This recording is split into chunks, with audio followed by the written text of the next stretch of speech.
पूर्णिया की central jail में छापेमारी के दौरान डीएम के साथ कई अधिकारी मौजूद रहे। करीब 2 घंटे की छापेमारी में जेल से तंबाकू, गुटखा और कई सामान बरामद हुए। बिहार के कई जेलों में सुबह से छापेमारी चल रही है। छापेमारी के दौरान जहानाबाद के काको मंडल कारा से 8 मोबाइल जब्त किए गए हैं। साथ ही कई आपत्तिजनक सामान भी बरामद हुआ है। चुनाव को ध्यान में रखते हुए मुंगेर में भी मंडल कारा में छापेमारी की गई। इस दौरान कई वार्डों और कुख्यात अपराधी के सेल की तलाशी ली गई, जहां से कई आपत्तिजनक सामान बरामद किए गए। एनडीए की रैली पर कांग्रेस ने हमला किया है। कांग्रेस नेता प्रेमचंद्र मिश्र ने कहा कि ये पार्टी की नहीं, सरकारी रैली है जिसमें सरकारी तंत्र का बड़े पैमाने पर दुरुपयोग हो रहा है। जेडीयू सांसद आरसीपी सिंह ने कल की संकल्प रैली के ऐतिहासिक होने का दावा किया। उन्होंने इस रैली के लिए किसी भी तरह के प्रशासनिक दुरुपयोग के आरोपों को भी नकार दिया। जेडीयू नेता अशोक चौधरी ने कहा कि कल की संकल्प रैली में 3-in-1 का पावर दिखेगा। उन्होंने रैली में बड़ी संख्या में लोगों के जुटने का दावा भी किया। औरंगाबाद के एन रोड रेलवे स्टेशन पहुंची डीआरएम ने स्टेशन कैंपस में यात्री सुविधा का जायजा लिया। साथ ही इसमें विस्तार की संभावनाओं को भी तलाशा। उन्होंने यात्री सुविधाओं में जल्द ही बढ़ोतरी का भी भरोसा दिलाया।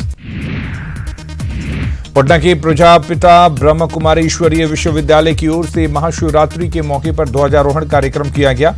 केंद्रीय मंत्री रविशंकर प्रसाद ने इसका उद्घाटन किया। इस दौरान संस्था की ओर से झांकी भी निकाली गई।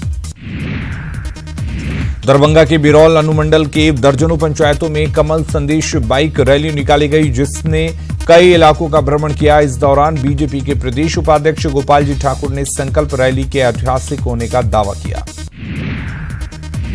शेखपुरा में जीविका कार्यालय का डीएम इनायत खान ने औचक निरीक्षण कर चल रहे कार्यक्रमों की जानकारी ली। उन्होंने बेहतर काम के साथ लगातार मॉनिटरिंग पर भी जोर दिया। किशनगंज के रुईधासा में बदमाशों ने युवक को घायल कर 7,000 रुपए और गले का छीन लिया। युवक मुनाजिर पेशे से ड्राइवर है और वो अपना घर जा रहा था। पटना में जेडीयू प्रवक्ता और सरकारी कर्मचारी से गाड़ी लूटने वाले लुटेरे का पुलिस ने स्केच जारी किया है। दोनों घटनाओं को अंजाम देने वाले एक ही गिरोह के हैं। पुलिस अपराधी की तलाश में जुट गई है। मुजफ्फरपुर में कल 1 घंटे के भीतर 2 लोगों की गोली मारकर हत्या कर दी गई। डबल मर्डर से इलाके में दहशत है। वहीं पुलिस ने एक शख्स को गिरफ्तार किया है।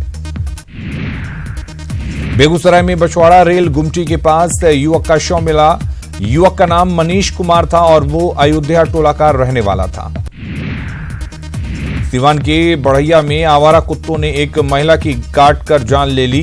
कुत्तों के आतंक से लोग सहमे हुए हैं और प्रशासन से निजात दिलाने की गुहार लगा रहे हैं। बेतिया में पिटाई से नाराज जूनियर डॉक्टरों ने हड़ताल पर जाने की धमकी दी है। वहीं आईएमए भी समर्थन में आ गया है और आरोपी पुलिसकर्मी के निलंबन की मांग कर रहा है। समस्तीपुर में नाबालिग छात्रा से रेप किया गया। इस मामले में पीड़ित के रिश्ते में चाचा पर ही आरोप लगा है। केस दर्ज कर पुलिस फरार आरोपी की तलाश में जुट गई है। एनडीए की रैली को लेकर सासाराम में उत्साह दिख रहा है। बीजेपी एमएलसी संतोष कुमार सिंह ने रैली के ऐतिहासिक होने के साथ ही सभी 40 सीट जीतने का दावा किया है।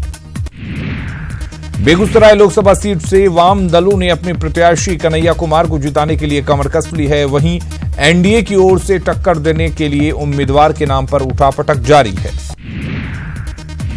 राज्यपाल ने नवादा में एक निजी स्कूल के रजत जयंती समारोह में शिरकत की। अपने संबोधन में उन्होंने प्लास्टिक सर्जरी के जनक माने जाने वाले सुश्रुत को नमन किया। मोतिहारी के पिपराकोटी में कृषि विज्ञान केंद्र में कृषि सहकारी प्रशिक्षण संस्थान मिलेगा। इसका शिलान्यास उत्तर प्रदेश के मुख्यमंत्री योगी आदित्यनाथ करेंगे। पटना में बिहार महिला उद्योग ने होली स्पेशल मेले का आयोजन किया। तारामंडल में लगे इस मेले में कोलकाता, लखनऊ, महाराष्ट्र के साथ बिहार, झारखंड की महिला उद्यमियों ने अपने स्टॉल लगाए। सीतामढ़ी से सटे भारत नेपाल सीमा पर सुरक्षा व्यवस्था कड़ी कर दी गई है। यहां आने जाने वाले दोनों तरफ के लोगों पर कड़ी नजर रखी जा रही है। पुलवामा हमले के बाद देश में बदलते माहौल पर भारत नेपाल सीमा पर बसते रक्सौल में चौकसी बढ़ा दी गई है। रेलवे सुरक्षा से जुड़े जीआरपी, रेलवे सुरक्षा बल नियमित जांच कर रहे हैं। बूढ़ी गंडक नदी पर पुल बनाने की मांग पूरी हो गई है। केंद्रीय कृषि मंत्री राधा मोहन सिंह ने इसका शिलान्यास किया। ये पुल पूर्वी चंपारण और शिवहर और सीतामढ़ी से सीधे जुड़ेगा।